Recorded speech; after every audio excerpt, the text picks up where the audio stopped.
Olá, amigos! Vocês querem ouvir um fato incrível? Em 2018, houve um grupo de alunos de futebol na Tailândia que, após seu treino, decidiu explorar uma caverna que se estendia por 2,5 km através de túneis estreitos em uma montanha. Mas, infelizmente, enquanto eles estavam lá dentro, chuvas de monção vieram e inundaram os túneis, prendendo-os lá dentro. Eles não tinham comida. Gradualmente, suas baterias foram descarregando e lá estavam eles, os 13, presos no escuro. Bem, eventualmente, as famílias que chegavam e viam as bicicletas e mochilas sabiam para onde eles haviam ido, sabiam o que havia acontecido e uma tentativa de resgate internacional foi acionada. 10.000 pessoas se envolveram na tentativa de resgatar aqueles garotos daquele time de futebol. Havia uma centena de mergulhadores experientes, mergulhadores de cavernas do mundo todo. Eles tinham que levar oxigênio para os garotos que estavam ficando sem oxigênio, não tinham comida e bebiam a água potável das paredes das estalactites. E após 2 semanas, um a um, eles trouxeram os garotos para fora. Mas um mergulhador morreu no processo, levando oxigênio para os meninos. Ele não tinha o suficiente para si mesmo quando voltou. Na Bíblia conta também histórias de Deus salvando pessoas de cavernas escuras. Vamos falar sobre isso nesta apresentação de Apocalipse agora.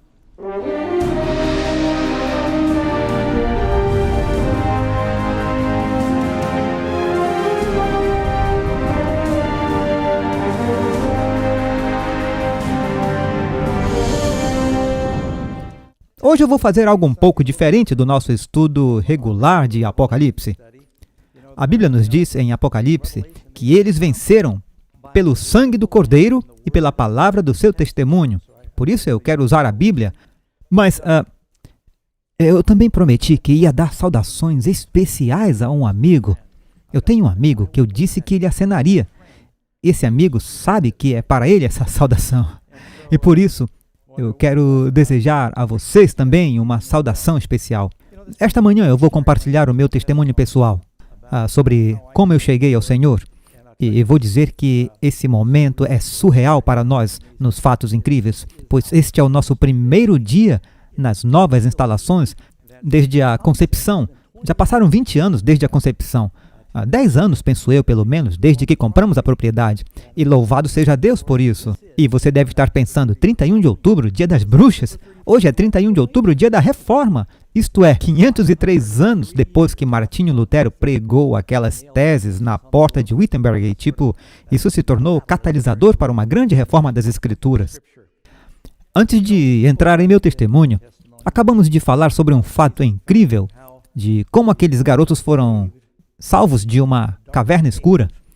Há uma história semelhante na Bíblia. Jesus cruzou o mar da Galileia, Marcos capítulo 5, verso 1.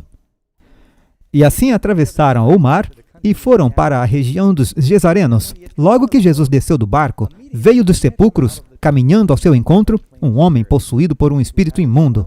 Esse homem vivia em meio aos sepulcros e não havia quem conseguisse dominá-lo, nem as correntes, pois muitas vezes já haviam acorrentado seus pés e mãos, mas ele arrebentava os grilhões e estraçalhava algemas e correntes. Ninguém tinha força para detê-lo. E noite e dia, sem repouso, perambulava por entre os sepulcros e pelas colinas, gritando e cortando-se com lascas de rocha. A Bíblia diz no Evangelho de Lucas que ele não usava nenhuma roupa. E quando ele viu Jesus de longe, ele correu e o adorou. Agora, isso descreve a pessoa mais perdida da Bíblia. Eu desafio você a encontrar outra pessoa na Escritura mais perdida do que essa. Ele está correndo por aí, nu nas montanhas, arrastando correntes, vivendo como um animal, se cortando com pedras. A Bíblia nos diz, se você lê a história toda, ele está rodeado de porcos, ele sai de uma lápide. Isto, para a mente judaica, se você se cortar e houver sangue, é impuro. Se você estiver perto dos mortos, é impuro. Se você estiver cercado de porcos, é impuro. E assim esse homem está perdido, sem esperança, impuro, possuído pelo inimigo. Parece uma situação absolutamente sem esperança. Este homem representa o plano do diabo para a humanidade. Mas, felizmente, aquele dia, na praia, estava o plano de Deus para o homem, refletido na vida de Jesus. Existem apenas 2 planos. O plano do diabo para você, olhe para aquele homem. O plano de Deus para você, olhe para Jesus. Agora, quando eu leio essa história, sempre me faz pensar um pouco sobre a minha própria experiência. E preciso cuidar, porque sempre que você compartilha o seu testemunho, eu sou humano. E é muito fácil você querer falar apenas de você mesmo. É tipo dois atores num coquetel em Beverly Hills, e um deles está falando e falando sobre a sua carreira, e finalmente se tocou e disse: "Desculpe, passei esse tempo todo falando sobre mim, vamos falar de você. O que você acha de mim?" Então, há esse risco envolvido quando você está compartilhando o seu testemunho, ou as coisas podem ficar maiores do que a realidade. Como a menina que queria fazer um relatório de um livro e causar uma boa impressão, e o relatório era sobre Abraham Lincoln. Então, quando ela finalmente chegou diante da turma, ela realmente se mostrou eloquente e disse: "Abraham Lincoln nasceu há muito tempo em uma cabana de madeira que ele mesmo construiu com suas próprias mãos." Por isso, queremos ser realistas. A história que eu vou compartilhar com vocês é uma versão abreviada. Ela se encontra em um livro, e nós louvamos ao Senhor. O livro tem mais de 30 anos e está em 18 idiomas diferentes que já deram a volta ao mundo, e ouvimos testemunhos maravilhosos de pessoas que vieram ao Senhor através do livro. Particularmente, eu fico impressionado com isso. Eu acho interessante que algumas literaturas mais populares na América do Norte, acreditem ou não, são aqueles encartes de jornal do mercado. É que elas têm alguns títulos bem bizarros. Eu me lembro de um que dizia: "Eu não os compro. Eu comprei um par porque eu queria tirar fotos de suas capas, mas lendo-as no caixa, vamos lá, quantos aqui admitirão ter lido as manchetes de alguns deles enquanto esperavam no caixa? Rudolph, a rena de nariz vermelho descoberta em um freezer de carne." Eu me lembro, essa foi boa. Eu nunca me esqueci. E também aquelas com previsões bizarras. Normalmente eles têm a ver com pessoas de Hollywood que estão se casando, porque as pessoas são obcecadas pelos ricos, pelos famosos, pela beleza. As pessoas pensam: se eu fosse mais popular, mais famoso, se eu tivesse mais dinheiro, então eu seria feliz. Mas eu estou aqui para lhes dizer que a felicidade não vem da fama, da fortuna, nem do dinheiro. Jesus disse: a vida de um homem não consiste na abundância de coisas que ele possui. Eu tive um casal de pais incomuns. Essa é minha mãe e meu pai. Essa é uma das poucas fotos que tenho onde eles estão realmente sorrindo. E eles eram o que você chamaria de polos opostos. Meu pai era um caipira, minha mãe era uma hippie. Meu pai nasceu em Oklahoma, minha mãe na cidade de Nova York. Ele era republicano e ela é democrata. Foi um milagre o casamento ter durado 6 anos. Mas bem nessa época, sim, ele queria uma esposa que ficasse em casa, cuidasse dos bebês. Ela queria uma carreira em Hollywood e ela era atriz e compositora. E eles tinham muitos problemas. Mas durante esse tempo, meu irmão e eu nascemos. E eu aprendi muito só pela perspectiva de onde eu vim. Deixe-me falar um pouco sobre meu pai, e é uma história interessante. O pai era um piloto mesmo antes da Segunda Guerra Mundial. Ele cresceu sem pai nenhum. O pai morreu quando tinha 7 anos. A mãe teve 4 filhos durante a Depressão. Você já ouviu falar da tempestade de areia? Meu pai viveu em Oklahoma durante a tempestade da areia, fugiu para a Califórnia, como no romance As Vinhas da Ira. Aprendeu a voar quando a guerra eclodiu, ele entrou na guerra como oficial. Ele voou no dia D, na verdade no dia seguinte, da Inglaterra para a Europa. E também foi capitão e instrutor da Força Aérea, teve medalhas. Após a guerra, ele começou a comprar e a vender aviões. E se tornou proprietário de 2 companhias. Companhias de leasing aéreo, locações aéreas internacionais, era amigo de pessoas como Kurt Cookert e Howard Hughes, e acionista de companhias aéreas ocidentais. Era dono das companhias aéreas de capital internacional, Aero Air. Era um homem muito rico, muito bem-sucedido, viciado em trabalho. Muito dinheiro. George Berthelor, de Miami, é o senhor aviação. Outra revista, a pessoa mais influente do ano. Essa era uma revista da Flórida e possuía brinquedos que só os milionários têm. Esse era o seu iate, chamava-se Festa de Bachelor. E ele tinha Rolls Royce. Eu tirei essa foto do Google Earth, era onde morávamos. Ele morava na ilha Pôr do Sol número 1 da Baía de Biscayne. 3 barcos no quintal. E nossos vizinhos eram milionários que viviam naquela ilha. Alguns de vocês já devem ter ouvido falar de pneus Firestone. Eu costumava sair com Amy Firestone, não esquenta, querida, nem se compara a você. E sim, a família do aspirador de pó brincavam conosco. Os caras que fizeram os barcos Chris-Craft e os velhos armazéns públicos, só nós sabíamos que aquelas crianças moravam naquela ilha. Eu acabei vendo que o dinheiro não trazia felicidade. Todas as noites, meu pai bebia para dormir por causa de todo o estresse. Ele tinha dinheiro. tinha milhões de dólares. Pilotava carros de corrida, praticava esqui aquático, era muito ativo, pilotava aviões. Felizmente me ajudou a conseguir minha licença de piloto. E além disso, jatos particulares. Essa é a foto do meu pai em um dos seus jatos e ele tinha uma casa em Aspen, Colorado, e praticamente todos os brinquedos. Era uma vida totalmente diferente da que eu vivo hoje, podem ter certeza. Aqui está um recorte de jornal de Miami, o Miami Herald. Com 71 anos, o pioneiro da aviação, George Batchelor, não está pronto para descer. Ele dirige um dos negócios mais bem-sucedidos de Miami, pilota jatos, carros de corrida, esquis aquáticos e logo na sequência, uma noiva de 29 anos. Esta era a minha mãe. Ela foi a esposa número 2. A esposa número 1 morreu em um acidente de avião com seu filho. A Karen e eu temos um irmão enterrado em Sacramento, na verdade. A esposa número 3, ele se casou com Beth por 30 anos. Ela foi a Miss Kentucky, uma senhora muito doce. Mas ele ainda estava em busca da felicidade e acabaram se separando. E você pode ver aqui no Miami Herald, dizia, um dos maiores acordos desse tipo na história da Flórida, 17,3 ou 17 milhões e meio de dólares de pensão alimentícia. E isso é um acordo pré-nupcial. Aqui está o meu pai com a esposa número 4.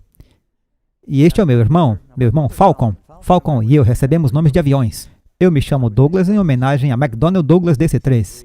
E Falcon recebeu o nome de um avião, a jato Falcon. Ele passou um mau bocado porque ele tinha cabelo ruivo e nós tínhamos a mesma mãe e o mesmo pai, nós éramos do mesmo tamanho. Ele podia trocar de roupa comigo, mas ele tinha cabelo vermelho brilhante, sardas, olhos castanhos, e eu tinha olhos azuis, sem sardas, sem cabelo, mas ele era meu irmão. Mas ele tinha fibrose cística. Por isso ele lutou toda a vida, e essa era sua esposa Sandy. E ali está o meu pai com sua noiva de 29 anos, que a propósito era mais jovem que a minha esposa.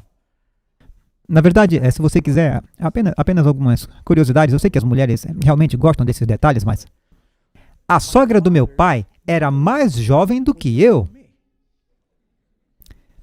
E quando ele se casou com esta jovem, ele tinha um cunhado, ele tinha 72 anos e o cunhado tinha 11. E quando fomos ao casamento, sim, eu vou contar, eles se casaram na mansão John Deere, na Baía de Biscayne. E lá tinham barcos gôndola chegando e helicópteros voando por toda parte. E todos chegavam de limusines para o casamento. E um amigo meu disse a um dos seus filhos, Daniel, que tinha 13 anos na época, ele disse, Daniel, quando você chegar lá, quero que você suba no colo da Marian, e esse era o nome dela, e diga, vovó, conte-nos sobre os bons e velhos tempos. Ele não fez isso. Então ele tinha todo aquele dinheiro, mas também tinha tanto estresse. Karen tinha mãos abençoadas. Ela fazia massagens nas costas do papai porque ele não conseguia dormir. Ele dormia como uma arma debaixo do travesseiro. Você pensa, eu ficaria feliz se eu tivesse todo aquele dinheiro e todos aqueles brinquedos, mas esse mundo é um mundo muito difícil. Aqui está o papai com João Paulo II. Ele conhecia os presidentes porque ele fazia doações aos diferentes presidentes e você também poderia visitar o Papa se doasse 2 milhões de dólares. Eu garanto que você também pode visitar o Papa. Mas Jesus disse, a vida de uma pessoa não consiste na abundância de coisas que ela possui. Não acumulem para vocês tesouros na terra, onde a traça e a ferrugem destrói e onde os ladrões roubam e furtam. E meu pai tinha tudo isso. Lamborghinis no estacionamento, Rolls Royce, Corvettes. Na verdade, eu peguei emprestado o Jaguar XKE da minha madrasta e o estraguei uma vez dando ré. Mas eu estacionei na entrada circular e eles nunca souberam até eu confessar quando eu me tornei cristão. Porque pensaram, alguém entrou e bateu o carro, eu havia batido. Então, eles tinham todos aqueles brinquedos e dinheiro, mas eles não eram felizes. Eram só uns pobres coitados. Agora eu vou mudar um pouco para a mamãe. Mamãe e papai eram muito diferentes. Meu pai tinha origem batista, mas ele era praticamente ateu. Minha mãe foi criada como judia, mas ela era praticamente ateia. E ela era muito talentosa. Ela começou a escrever músicas na adolescência para Elvis Presley. Ela me levou algumas vezes para conhecê-lo em eventos. E ela era uma atriz, mas sua atuação era principalmente pequenas participações Participou de filmes com Charlton Heston e Gil Brenner, O Corsário Sem Pátria, Os 10 Mandamentos e outros filmes que você provavelmente nunca ouviu falar. E ela escreveu músicas para muita gente, de Frank Sinatra a Andy Williams e Frank Avalon, e outras músicas populares que vocês nem saberiam de quem eu estou falando neste momento. Mas o seu verdadeiro pico de influência foi quando ela se tornou a presidente dos críticos de cinema em Beverly Hills. E ela foi a crítica de cinema do Good Morning America. E ela conhecia todos em Hollywood, era uma posição muito poderosa. E eles davam ingressos gratuitos para restaurantes, cruzeiros, férias gratuitas, porque todos queriam que ela desse boas notas em seus filmes e boas notas em seus restaurantes. E eu conto essa história às pessoas e às vezes elas acham que é mentira, então eu entrego algumas fotos que peguei da mamãe. E só para mostrar, aqui está a mamãe com Dustin Hoffman. Ele não parecia muito feliz. Sylvester Stallone, George Burns, se alguém se lembra de quem ele era, Paul McCartney, ou Sir Paul McCartney, Jim Stewart, Warren Beatty. Elas estão todas em preto e branco porque eu peguei todas de um mural que a minha mãe tinha e ela converteu todos em preto e branco. Bob Hope, Natalie Woods, alguém disse que elas eram um pouco parecidas. Clint Eastwood, ele ainda está trabalhando hoje. Sally Field, Paul Newman e Roger Moore, um dos James Bonds. Eu não sei se você consegue ver isso, eu peguei algumas fotos coloridas. Estes são Rowan Martin. Eu estava lá quando esta foto foi tirada. Este era um especial de televisão. A minha mãe escreveu um musical para televisão que tinha Nancy Sinatra, Frank Avalon, Rowan Martin. Os três patetas estavam lá, então eu os conheci. E isso é claro, eles tinham 70 anos de idade. Daí o Curly morreu, daí eles substituíram o Curly. Mas aí estão Moe e Larry. Caras engraçados, gostam muito de jogar damas. Mas quando mamãe morreu, ela conhecia todas aquelas pessoas, mas ela estava sozinha. É um negócio muito cortante em Hollywood. Estávamos só Karen e eu na sala do hospital com meus avós, e ninguém realmente se importou. Todos estavam chorando atrás de outros para seguir em frente. Eu conheci crianças premiados da academia, éramos amigos de irmos na casa deles, eles a nossa. E eu vi que eram infelizes. Eu tinha amigos, lembro-me de um amigo, ele era um famoso ator infantil. Trancou-se na garagem, bonito, saudável, dinheiro, e por alguma razão, trancou-se na garagem, ligou o carro e se matou. E eu pensei, a fama não traz felicidade. Muitos deles consumiam drogas e suas vidas estavam fora de controle. Eu pensei, qual é o propósito da vida? Aqui está o obituário da mamãe, a fundadora do Los Angeles. É isso que você ganha. Você vive sua vida, você tem um pequeno traço entre dois pontos, isso é sua vida. E eu costumava pensar, qual é o propósito da vida? Eu nasci em Los Angeles, mas minha mãe se mudou para Nova York e eu cresci principalmente em Manhattan. Eu morei em 2 ou 3 lugares diferentes em Nova York. Eu fui para 14 escolas diferentes enquanto eu crescia. Em parte porque minha mãe e papai se divorciaram e eu fui enviado de um lado para o outro entre avós e Los Angeles, e pai se mudou para a Flórida, a mãe para Nova York, depois mamãe foi para Londres. Daí eu vivia saltando de um lado para o outro. Parte disso é porque eu me meti em problemas e ela continuou me transferindo de uma escola para outra. Minha mãe e meu pai estavam em ascensão e por isso meu irmão e eu sempre nos sentíamos como se estivéssemos atrapalhando. Eles continuavam a nos mandar para o acampamento. No verão, tirem-nos daqui e íamos para o acampamento de férias. Ou era um colégio interno. Meu primeiro internato, eu tinha 5 anos de idade. Academia Militar Black Fox, no sul da Califórnia. Você pode imaginar isso? Uma criança de 5 anos para um internato? Depois eu fui para as escolas judaicas, escolas públicas, escolas católicas, 2 escolas católicas diferentes, 2 escolas militares. Era a Academia Militar de Nova York, que é para onde o Donald Trump foi. Não tem nada a ver com política, só estou dizendo. Esquece isso. Mas isso foi interessante, porque eu estudei nesta escola que era a mais rigorosa. Os nossos professores eram militares aposentados. Era a escola mais rígida da América do Norte. E apenas uma pequena nota de rodapé. Aquele era o meu amigo Bob. Eu o conhecia desde criança na Califórnia e ele acabou se tornando secretário do presidente Reagan quando era governador.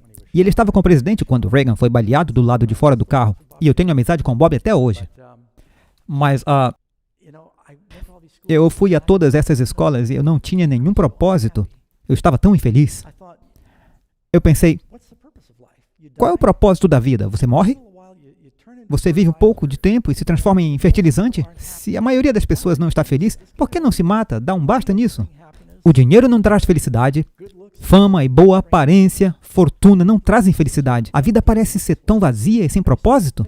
Eu costumava pensar em suicídio. Eu lembro que aos 7 anos de idade eu me perguntava qual seria o melhor jeito de se matar. Isso é triste. Eu sei que na cidade de Nova York, eu saía para o telhado, e eles não trancavam o acesso ao telhado naquela época, e podíamos sair diretamente para o telhado. E eu ficava em pé com os dedos dos pés no limite, e eu costumava jogar um jogo onde eu via até onde eu podia me inclinar. Eu não tinha medo das alturas até eu sentir o meu centro de gravidade. E a única razão pela qual eu não pulava é porque eu me lembro de ter lido no jornal sobre alguém em Nova York que cometeu suicídio. Ele tentou pular, mas acabou batendo numa das árvores que estava ali na sarjeta e depois em um carro e sobreviveu, mas ficou todo aleijado e ficou pior do que antes. Eu pensei, e se eu não morrer? Eu tinha medo de não conseguir. Eu li em algum lugar que muitas pessoas que tentaram suicídio, mas não foram bem-sucedidas. Eu pensei, isso seria terrível, que ridículo. Então eu comecei a pensar, eu vou só tomar algumas pílulas e dormir. Eu sabia que minha mãe tomava comprimidos para dormir todas as noites. E um dia, quando ela estava em uma festa, meu irmão agora vivia com meu pai, em Miami. Devido à sua fibrose cística, ele precisava do clima mais quente de lá. Eu estava sozinho com minha mãe. Ela estava sempre no escritório ou em festas. Eu me levantava e ia para a escola sozinho. Eu estava sempre em apuros. Eu era um coitado. E o que eu decidi? Eu quero ir dormir e nunca mais acordar. Eu fui para o quarto da minha mãe, eu sabia que ela tomava pílulas para dormir e eu vasculhei o seu baú de medicamentos e encontrei um frasco de pílulas. Dizia, tome um na hora de dormir. Eu disse, eureka. Eu enchi minhas mãos com os comprimidos e me preparei para tomá-los. Eu vi um monte de outros frascos no armário. E havia lá alguns que eram claramente para senhoras. E eu olhei novamente para o frasco e lá não dizia pílulas para dormir. Lá dizia Valium, tomar um na hora de dormir. Eu pensei, Valium? Eu não conhecia. Eu tinha 13 anos, eu não tinha certeza do que era Valium. Eu pensei, isso deve ser coisa para mulheres. Se eu tomar um punhado disso, quem sabe o que pode acontecer? Eu fiquei com medo de verdade e eu de novo não morreria. Então eu os coloquei de volta e aquilo passou. Em algum lugar do caminho, lembro-me, eu assisti a um comercial que eles tinham da cerveja Schlitz na televisão. E ele dizia, você só anda por aí uma vez na vida, então agarre todo o gosto que puder. E eu pensei, é isso que eu vou fazer? Eu estou vivo, vou fazer o máximo de coisas emocionantes que eu puder, sentir todo o gosto que eu puder. Por que eu vou morrer fazendo algo chato como saltar de um prédio ou dormir? Por que não simplesmente aproveitar o dia? Eu disse, vou apenas tentar viver a vida mais louca e excitante que eu puder. E eu realmente o fiz. Bem, é interessante que mais ou menos nessa mesma época, eu disse à mamãe que eu não queria voltar para a escola militar porque a academia tem meninos e meninas hoje, mas na época eram só meninos. E agora eu tinha 13 anos, eu queria meninas por perto. E eu entrei em apuros, eu fui preso naquele verão. Minha mãe disse ao meu pai, Doug precisa de mais liberdade. Eles eram tão opostos. O pai, escola militar. Mamãe, ele precisa se expressar. E ela disse, eu encontrei uma escola. É exatamente o que Doug precisa. Ele é tão talentoso, chama-se Pinehand, é uma escola experimental. Bem, esta escola, você não precisava ir às aulas se não quisesse. Você não precisa acordar cedo se não quisesse. Eles diziam que as crianças aprenderiam onde, como e quando quisessem. E vou contar, o ano inteiro foi uma festa. Eles tinham 3 regras. Diziam sem drogas, sem brigas, sem sexo. Ninguém ligava para essas 3 regras. Era a escola mais absurda, louca e incoerente. Eu não me lembro de ter sentado em uma aula sequer aquele ano inteiro. A escola fracassou, a escola fechou depois daquele ano. Mas eu estava me metendo em mais e mais problemas. Mamãe e papai não ajudavam muito.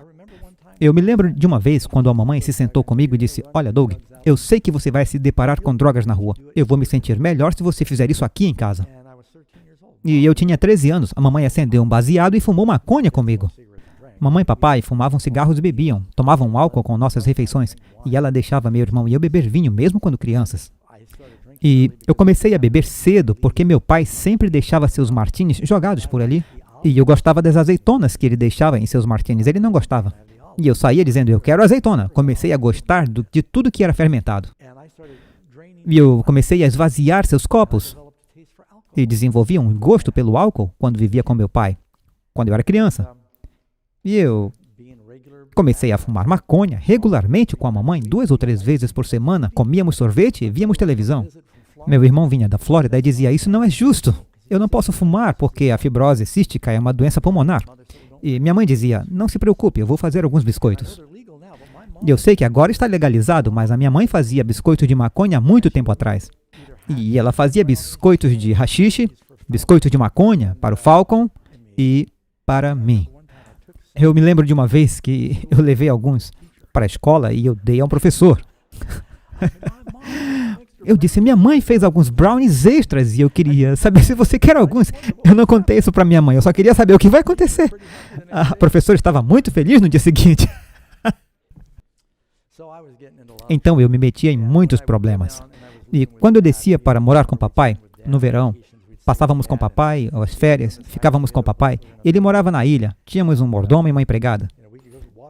Nós podíamos fazer esqui aquático nos fundos da casa. Ele tinha um iate, nós tínhamos uma lancha e um veleiro. E eu saía com os meus amigos e ficávamos tão entediados. Agora, aqui estão todos esses garotos milionários e nós estamos entediados no verão. E então começamos a nos divertir, começamos a invadir as casas uns dos outros e a roubar.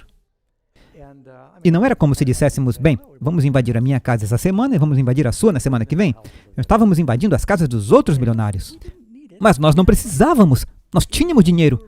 Só estávamos entediados, não tínhamos nenhum propósito ou emoção, e estávamos usando drogas na época, a maioria de nós.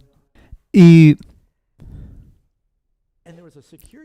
havia uns seguranças que guardavam uma única ponte para a ilha, e eles estavam tentando descobrir como esses ladrões, não importava o que nós roubávamos. Meus amigos diziam, Doug, duvido você invadir aquela casa. Eu arrombava a casa e saía com uma raquete de tênis, quer dizer, nós roubávamos qualquer coisa. E começamos a roubar aparelhos de som, bicicletas, e tudo que podíamos. E os seguranças estavam tentando descobrir o que estava acontecendo. E então eles finalmente contrataram policiais em barcos para patrulhar a ilha, porque eles tinham certeza que os ladrões estavam vindo de barco. Nós sentávamos ali e ríamos da polícia patrulhando a ilha, porque tinham alguns filhos de milionários roubando as casas uns dos outros. Mas eu queria tanto que os meus amigos gostassem de mim, porque meus pais, eles eram ocupados e eu não sentia que eu tinha a atenção deles em casa. E eu fazia tudo o que eles me desafiassem a fazer. Eu era tão louco quanto podia ser. Eu estava invadindo casas, fazendo assaltos, roubando e usando drogas. Quando eu estava na Flórida, eu convidava meus amigos para beber durante o dia. Meu pai tinha um bar em casa melhor do que alguns bares no centro da cidade. E eu bebia tudo o que eu queria. O mordomo continuava reabastecendo o bar, pensando que meu pai estava bebendo. Nós sabíamos qual era o horário dele e o papai nunca soube. E eu devo pausar aqui e mencionar que eu já usei muitas drogas diferentes. Eu louvo ao Senhor porque nunca usei heroína, mas eu já usei cocaína, anfetamina, maconha, álcool. Meus amigos morreram mais de álcool do que de todas as outras drogas juntas. Eu não estou justificando nenhuma droga. A razão pela qual eu menciono isso é que eu encontro cristãos que pensam, não faz mal beber um pouco de álcool. E isso realmente me preocupa porque é uma das drogas mais destrutivas que existem por aí. Enfim, eu comecei a fugir de casa. A primeira vez que eu fugi de casa eu tinha 13 anos. Sempre senti que eu queria sair para o campo. Quando eu fui para o acampamento de verão foi tão incrível para mim. Mas na cidade, Nova York, eu estava muito infeliz. Então, aos 13 anos, eu fugi de casa e fui preso. Minha mãe disse, eu não posso mais lidar com isso, e me mandou para o meu pai. Fui preso. Minha madrasta disse, eu não posso mais lidar com isso. Meu pai me mandou morar no seu hotel. Ele me mandou para um hotel em Miami. Então, eu estava morando no hotel dele, trabalhando no hotel, porque ele não sabe o que fazer comigo. Eu fugi novamente, fui preso, entrei e saí da cadeia 7 vezes antes de completar os 16 anos. E ele disse, Doug, eu não sei o que fazer com você. Você está por conta. Eu não posso mais lidar com isso. Eu disse, amém. Eu disse, eu também não aguento mais. Eu mal podia esperar para sair e tinha certeza de que tinha todas as respostas. Eu tinha 15, 16 anos de idade. Eu fugi, saí pedindo carona. Eu saí de Miami e acabei em Boston. Eu meio conhecia as estradas, pois eu costumava pegar ônibus e aviões de ida e volta entre Miami e Nova York, indo para a escola, acampando no Maine. E eu me instalei em Boston e comecei a viver como um ladrão. Eu estava arrombando casas, estava roubando carros, televisões. Ao mesmo tempo, eu trabalhava como segurança. Eu tinha 16 anos, mas na minha carteira de motorista dizia que eu era mais velho. Na carteira de estudante estava 1957, agora sabem minha idade. Eu transformei o 7 em 2 e usei para conseguir uma CNH legítima. Então agora eu trabalho como segurança, para pensarem que eu sou adulto, eu tenho 16 anos de idade. E eu saía andando por Boston como um grande atirador com uma arma, e consegui meu próprio apartamento. E eu tinha um amigo que era segurança, e ele sabia que eu estava roubando, e ele disse: Doug, seu karma vai te pegar. Eu pensei, ele vai me entregar.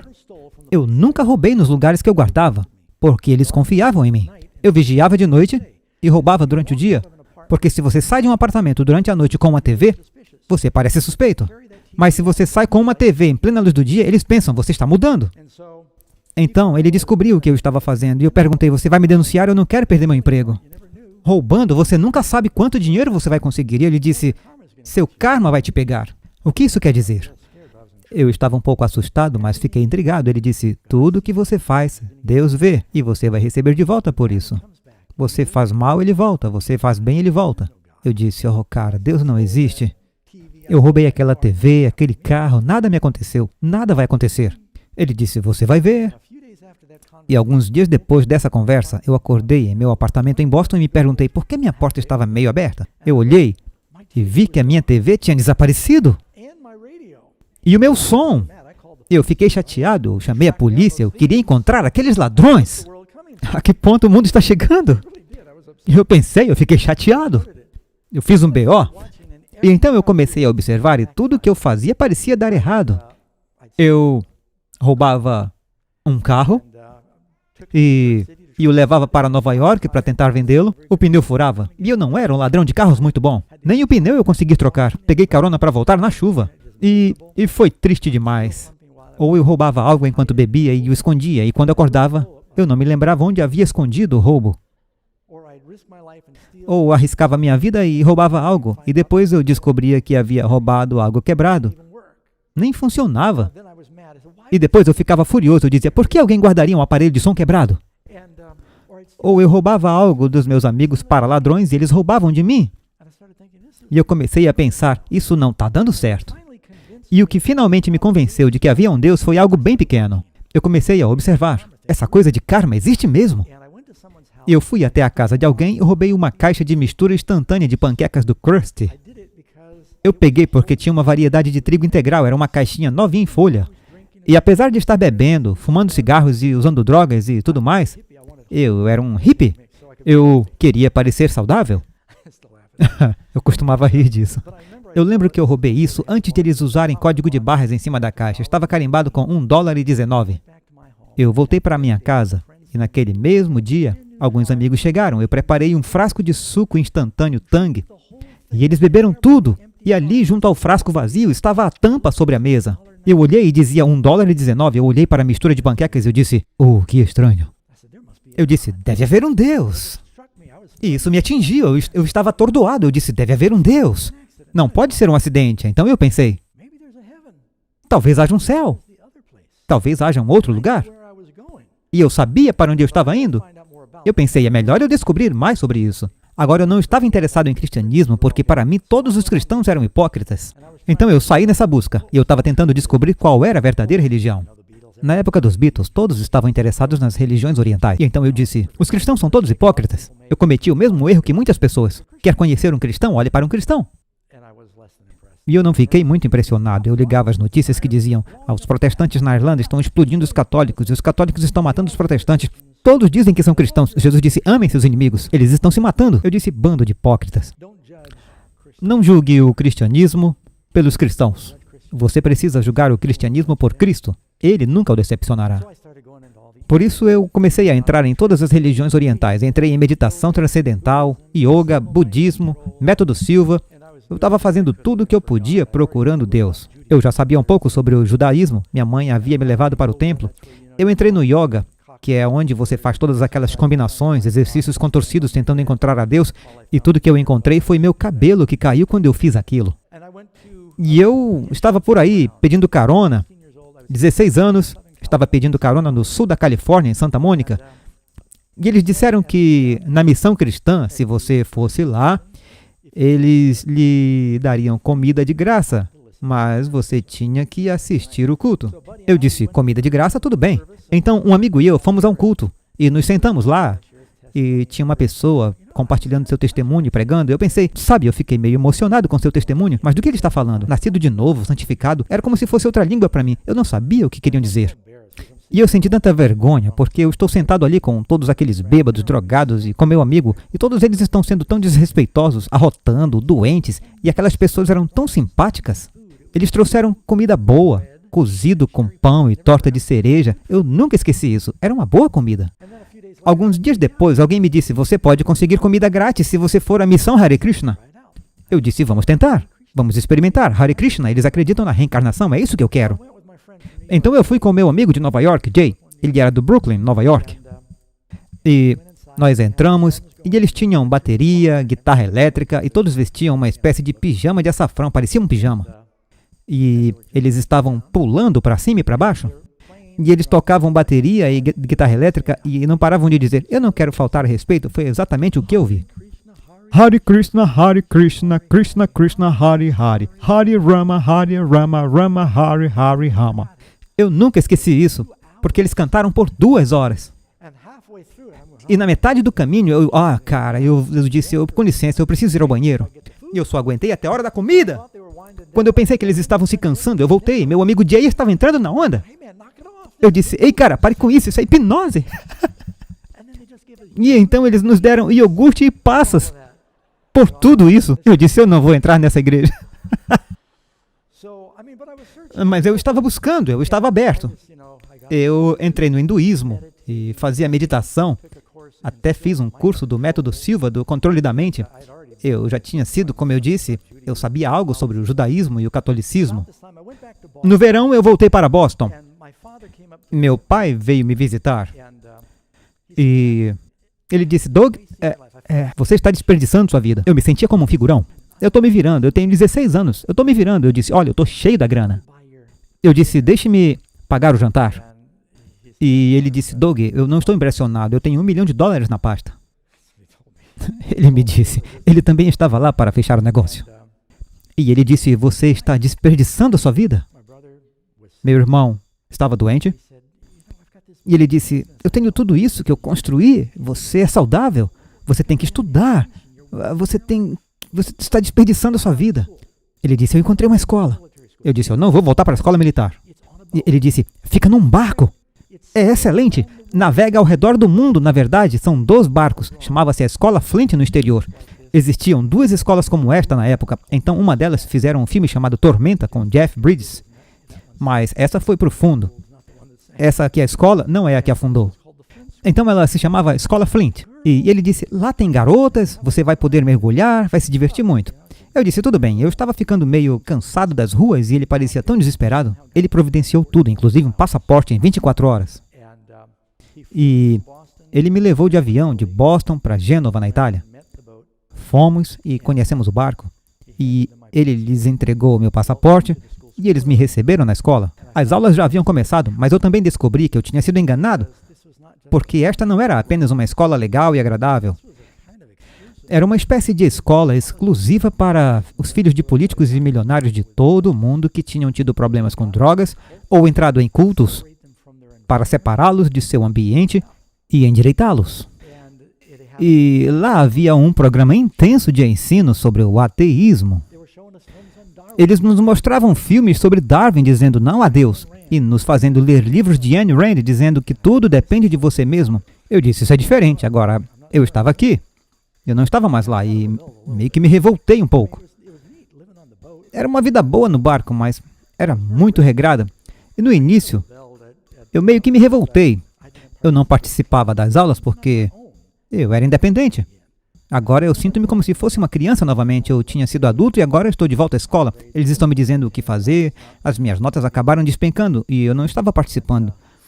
E o capitão falou comigo e disse, Doug, o que nós precisamos fazer para que você participe? No início eles diziam, se você não participa, você tem que se sentar no chão. Então eu me sentava no chão, fazia palhaçadas e ainda estava perturbando as coisas. A escola era no barco e você navegava, você tinha aulas enquanto navegava ou trabalhava no navio.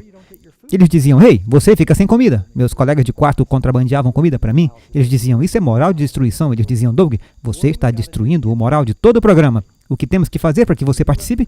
Eu disse, deixe-me ir para casa nas férias de Natal e eu me dedicarei ao programa. Nós estávamos na Tunísia, na África, e ele foi direto ao telefone, onde ele fez uma ligação internacional e disse, Sr. Batchelor, ele acordou meu pai e disse, temos boas notícias, Doug está mostrando um progresso notável. Achamos que ele estará pronto para voltar para casa, pois você não podia voltar para casa no Natal, a menos que tivesse sido um bom aluno. Eles queriam se livrar de mim. Ele disse, Doug está pronto para voltar. Meu pai ficou tão feliz. Então eu me comportei nas semanas seguintes, mas eu aprendi uma lição interessante. Estávamos navegando do norte da África, de volta ao Mediterrâneo pela Espanha. Sei que no mapa o Mediterrâneo parece pequeno, mas você sai no meio dele, parece grande. No inverno acontecem algumas tempestades tremendas. Você pode ler sobre isso nos últimos capítulos de Atos. Paulo entrou em uma dessas tempestades, onde não tinham visto nem sol, nem lua durante 14 dias. Toda a esperança de serem salvos se foi. Esta foi uma tempestade séria que nos pegou na época. O barco em que estávamos era um navio de ferro. Eu estava em um, o outro seguia. E velejávamos em um mastro grande. E as ondas estavam vindo sobre a frente do barco. Era inverno. A água estava muito fria. Todo mundo estava enjoado.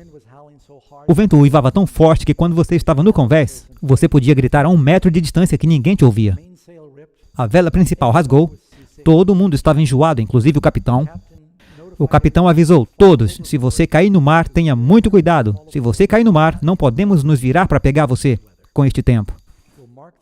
Marcaremos o local e diremos a seus pais.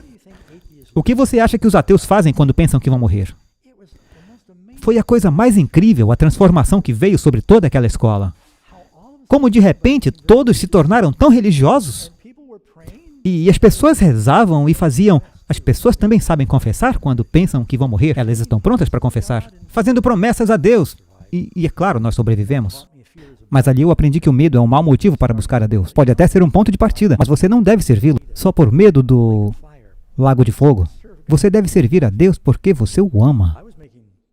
Eu fiz promessas e clamei, mas ninguém estava cantando Hare Krishna, Hare Krishna. Estavam todos conversando com o Senhor. Então, chegamos ao aeroporto da Espanha e eles me levaram ao aeroporto e outros estudantes que podiam ir para casa entraram no avião comigo de volta para os Estados Unidos e eu disse, eu comprei um maço de cigarros e cerveja. Doug, você vai... Antes era permitido fumar e beber no avião. Eles disseram, você vai se meter em apuros. Eu disse, nunca mais vocês vão me ver. Cheguei em casa, papai levou a família para esquiar na neve, Canadá. Eu aproveitei as férias e quando chegou a hora de voltar para a escola, meu irmão se perguntou por que eu estava vendendo tudo que eu tinha para ele. E ele estava sempre ansioso para fazer negócio. Eu juntei o máximo de dinheiro que eu pude e saí pedindo carona. Ah, eu esqueci das fotos da tempestade. Na verdade, essa aqui está no website da Escola Flint no exterior. Eu digo dos 2 barcos. Um dos nossos desenhistas gráficos colocou-os na tempestade. Ficou legal, eu pulei essa foto, muito boa. Então eu cheguei na estrada e comecei a pedir carona. Eu já tinha feito muito isso. Eu estava saindo de Miami, na Flórida, e eu queria ir para a Califórnia. Eu havia encontrado algumas cavernas na montanha quando eu tinha 16 anos em Santa Mônica, pedindo carona por aí. E elas ficavam acima de Palm Springs. Eu pensei, eu vou morar lá nas montanhas. Mas era a época do inverno e eu acabei de sair bem nas férias de Natal. É como no Ano Novo. Eu saí pedindo carona por todo o país, mas eu não fui muito esperto. Eu estava só com uma jaqueta fina da Flórida, tipo quebra-vento. Eu fiquei preso em Oklahoma. Estava um clima gelado, abaixo de 0. Eu estava morrendo de frio. Estava na Interestadual 40 sozinho. Perdi todo o meu dinheiro bebendo e apostando. Eu era meio religioso agora, mas eu estava fazendo apostas idiotas. E eu sabia que existia um Deus. Mas eu fiquei ali por horas e às vezes batia um desespero. Eu implorava quando os carros passavam. Eu lembro de ter ficado de joelho enquanto os carros passavam. E eu me sentia tão desanimado porque eu via grandes carros velhos com um aquecedor na minha direção. Lá vem um Cadillac. Eles não estavam nem aí se eu morresse na estrada. Eu fiz um voto tolo na época. Eu disse, Senhor, se alguma vez eu conseguir um carro, eu vou dar carona para qualquer um que pedir. Tomara que o Senhor tenha esquecido o que eu falei. Mas, de qualquer forma, eu orei. E eu orei uma oração muito específica. Eu disse, Senhor, eu preciso de ajuda. Sei que eu sou uma pessoa terrível e eu realmente era muito podre. Eu tive um amigo que ganhou uma bicicleta novinha em folha pelo seu aniversário. Eu invadi a casa dele, sua garagem, roubei a bicicleta muito boa. Eu roubei sua bike de 10 marchas, vendi para outro amigo que depois se esforçou muito para mudar o número de série porque ele sabia que era uma bicicleta boa, ele pintou. Então eu roubei dele. Eu vendi para outra pessoa. Não me importava com ninguém. Por quê? Eu não sabia que havia alguém que se importava comigo. Eu vinha dessa mentalidade. É a lei do mais forte. E então, quando eu estava na estrada, eu disse, Senhor, eu sou uma pessoa terrível, eu não estava exagerando. E eu disse, por favor, me perdoe. Por favor, me ajude. E eu pedi a Deus 4 coisas. Eu disse, por favor, me ajude a conseguir uma carona para onde estou indo, 2.400 quilômetros de distância na Califórnia. Eu disse, me ajude a conseguir alguma comida, eu estou com fome. Eu disse, me ajude a conseguir algum dinheiro, eu estou quebrado. E então a 4ª coisa que eu orei, Senhor, me dê carona com alguém normal. Porque há um ditado entre os caroneiros, as únicas pessoas que te dão carona são cristãos ou os loucos. E eu peguei carona com um cara estranho, o cara estava bebendo. Ele disse, veja isso, ele estava na rodovia 01, na Califórnia. Veja isso, eu posso dirigir com as minhas luzes apagadas à noite. Eu quase morri de susto. Eu também peguei carona com um amigo e também com uns estudantes universitários que estavam fumando tanta maconha no carro que não conseguiam ver o para-brisa. Eles atravessaram a interestadual e ficaram na contramão. Então você pensa, é perigoso dar carona, é perigoso pegar carona. Por isso eu disse, Senhor, me dá uma carona com alguém normal. Logo depois que eu orei, eu já estava lá há 8 horas, o próximo veículo parou. Era uma van branca. O cara me pegou, me levou até a Califórnia, até a porta onde eu estava indo. Ele me alimentou até lá. Eu não pedi nada para ele. Sempre que parávamos, ele me deu $40 quando me deixou lá. Eu não pedi por isso. Também não pedi que ele pregasse para mim todo o caminho de Oklahoma até a Califórnia. Ele era um novo cristão. Ele era um cristão nascido de novo. Ele estava contando a todos pelo caminho sobre Jesus. Ele era totalmente ousado. Era o dia do movimento Jesus. Eles são conhecidos como loucos por Jesus. E todos eles eram totalmente loucos por Cristo. Eu tive que ouvir aquilo enquanto ele dirigia. Ele conversava comigo sobre a Bíblia. Eu pensei, eu tenho que ouvir isso ou pular fora do carro. Eu não queria sair do carro. Estava frio. Mas ele foi legal. Eu só achei ele excêntrico. Mas é uma boa maneira de testemunhar. Eu pego caroneiros. E eu espero até chegar a 100 km por hora. Aí eu apresento o Evangelho. Então eu me viro e olho para eles e acelero. Você gostaria de aceitar Jesus? Aceito, eu dou carona. Testemunho, mas não mato de susto. Mas eu disse para ele, a Bíblia é um conto de fadas. E então ele me deixou e agora eu ia encontrar a Deus através da natureza. Então eu subi as montanhas para as cavernas que eu havia encontrado quando eu tinha 15 anos. As montanhas de Palm Springs, na Califórnia, chamada Tahquitz Canyon. E eu morei numa... A montanha tem 3.352 metros de altura. Talvez você não saiba, mas há uma montanha bem alta lá. E na metade do caminho, montanhas desérticas muito acidentadas. Na verdade, a National Geographic tem programas sobre pessoas que se perderam lá em cima ou foram resgatadas. É uma área muito traiçoeira. E eu encontrei uma caverna lá em cima. E era um lugar lindo. É uma vista de cima de Palm Springs. Isto é, antes de você virar para o lado oposto, para onde ficam os canyons. E há aqueles penhascos, você não pode contornar, você não pode descer a montanha a pé. Ali é o Monte San Jacinto, lá embaixo. E na base daquela montanha havia um riacho. E havia várias cavernas lá em cima, mas há uma grande caverna bem perto de uma cachoeira. E eu vivi lá por cerca de 1 ano e meio. Eu era um eremita, e eu estava tentando encontrar Deus através da natureza, e eu não usava roupas. E eu pensava que isso era bíblico. Na verdade, Adão e Eva... E eu não era o único na época que estava fazendo isso. Era na época dos Filhos das Flores. E eu ia até Palm Springs 1 ou 2 vezes por semana, e eu ia buscar minhas compras, eu pedia esmolas, tocava violão, flauta, pedia dinheiro, e às vezes... eu fiz o que eles chamam de mergulho no lixo. Fui para o lixão e eu preciso parar aqui e mencionar que o meu avô e minha avó moravam em Hot Springs, no deserto. Uma vez eu fui preso por atentado ao poder. Eu fui preso e eu estava na cadeia em Palm Springs. Meu avô descobriu que eu estava tirando comida da lixeira. E Quando meu pai descobriu, ele trabalhou toda a sua vida durante a depressão para que seus filhos nunca tivessem que lutar como sua mãe e seus irmãos fizeram. E ele descobriu que eu estava tirando comida da lata de lixo e isso lhe partiu o coração. Eu nunca percebi o quanto o magoei até então. E eu penso, o quanto magoa o nosso Pai Celeste quando seus filhos vão para o lixo do mundo em busca de felicidade, em vez de aceitar o seu filho.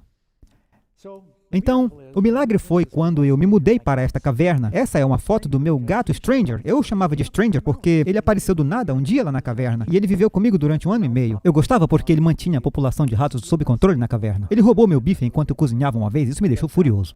Mas, ele capturava os ratos à noite, no inverno. E ele empurrava meu rosto depois de terminar de caçar, enquanto eu dormia no meu saco de dormir. E eu abria meu saco de dormir, ele rastejava até o fundo e se deitava aos meus pés. E ronronava, não sei como ele aguentava o cheiro lá embaixo, mas era o que ele fazia. Então eu tinha o meu gato, Stranger.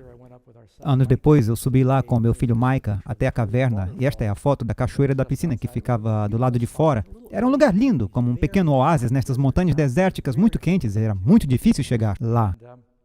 E o milagre é que, enquanto eu vivia lá em cima, alguém, em algum momento, havia deixado uma Bíblia na caverna. Agora, quando eu encontrei a caverna, ela não estava totalmente limpa. Já haviam acampado lá antes. Havia fogueiras de pedras e manchas de fumaça no teto, e deixaram algumas panelas velhas e vasilhas, e alguns outros destroços que os acampados haviam deixado. E havia uma Bíblia, que alguém tinha deixado lá.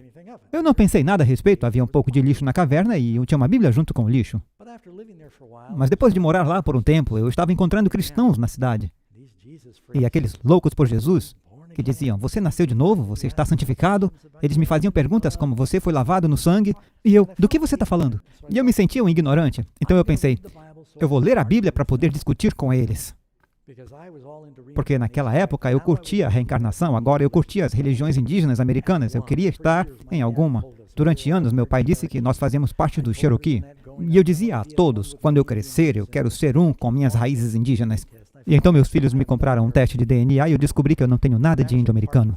Na verdade, eu sou parcialmente índio da Índia. Mas eu estava tentando estar em sintonia com as religiões indígenas, eu estava tomando peiote e alucinógenos. Mas eu pensava, eu tenho que ler a Bíblia para discutir com os cristãos. E eu comecei a ler por Gênesis, eu achei fascinante. Mas fiquei atolado em Êxodo. E um dos meus amigos cristãos disse, Doug, pule para o Novo Testamento. Começa no Novo Testamento, Mateus, Marcos. Eu disse, ok. Então eu fui para o Novo Testamento e todas as manhãs eu comia pão de banana. Eu costumava fazer pão de banana, bananas novas, todos os dias. E eu lia a Bíblia. E enquanto eu lia a Bíblia, eu lia e, uau! Eu ouvia aquelas citações a vida toda, eu não sabia que vinham da Bíblia. Andar a segunda milha, ranger dos dentes, chegar ao seu limite, caligrafia na parede, virar a outra face. Isso está na Bíblia. Isso está na Bíblia. Eu pensei, há muita sabedoria aqui. Eu citei isso a minha vida toda. Depois eu li sobre Jesus e eu fiquei realmente abalado, porque eu pensei que ele era apenas um dos Maharajas. Um dos iluminados espiritualmente, eu não tinha ideia. Eu pensei, ele é um mentiroso, porque ele diz, eu sou o único caminho. Ele não disse, eu sou um entre muitos. Ele disse, eu sou o caminho. Não há outro nome dado entre os homens pelo qual devamos ser salvos. E ele disse que ele era Deus, Filho de Deus. E eu acabei lutando a mesma luta. Se você ler C.S. Lewis, ele disse, eu tinha que decidir se Jesus era um mentiroso, um lunático ou o Senhor. Essas são as únicas opções. Eu disse, bem, eu não acho que ele era um mentiroso, porque tudo que eu lia ressoava com a verdade. Eu fiquei maravilhado com quão profundos eram os ensinamentos de Jesus. Muito melhores do que os livros orientais. Eles não eram nada comparados a Jesus. As pessoas que o ouviam diziam, nunca um homem falou como este homem. Eu sabia que ele não era louco, porque o que ele dizia era tão brilhante. Ele morreu em defesa da verdade. Ele poderia ter mentido para salvar sua vida, mas a verdade era tão importante, ele estava disposto a morrer pelo que acreditava. Eu sabia que ele não era louco, o que significava que ele não era um lunático, ele não era um mentiroso. A única opção, ele era o Senhor. E isso realmente abalou meu mundo. E eu pensei, o que eu tenho a perder? Eu tinha preconceitos contra os cristãos porque a minha mãe cresceu com um passado judeu E ela disse, os cristãos são os que foram perseguidos, os nazistas afirmaram ser cristãos e aqueles mataram todos os judeus. E eu tinha uma verdadeira barreira contra o cristianismo. Mas eu pensei, eu já tentei de tudo. Talvez me ensinaram errado. Talvez essas pessoas se matando em nome de Cristo não sejam realmente cristãs. Então eu me ajoelhei na montanha e orei uma oração bem principiante. E é interessante mencionar que a Bíblia que eu comecei a ler havia uma oração escrita na frente da Bíblia. E eu não prestei muita atenção nela, mas ela dizia o nome de alguém. Eu não me lembro. Ela dizia, nascido de novo em tal e tal data. Espero que quem encontrar este livro encontre a paz e a alegria que encontrei. Algo assim foi escrito na frente da Bíblia.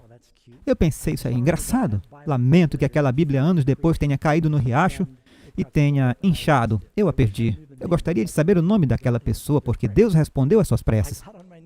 Eu me ajoelhei na caverna e disse, Senhor, eu sou um grande Zé Ninguém. Estou correndo nu nas montanhas, comendo em lata de lixo, usando drogas, roubando, mentindo, bebendo, vivendo imoralmente. E eu disse, eu não estou feliz. Se Jesus é real, Ele perdoará os meus pecados, me dará algum propósito para viver, entrará em meu coração. E eu senti que tudo mudou naquele dia. Eu gostaria de ter anotado a data, mas eu não tinha um calendário na caverna, então eu não sei que dia era, mas eu tinha os meus 17 anos e eu senti paz. E nem tudo mudou ao mesmo tempo. Na verdade, os primeiros estudos bíblicos que eu fiz, eu não tinha roupa. Os montanhistas apareciam, mas eu estava tão entusiasmado com Jesus. Pouco a pouco, o Senhor começou a mudar meu coração e me transformar. Lembro-me de estar em cima na caverna e dizer, Senhor, eu sei que Tu não queres que eu viva assim para sempre.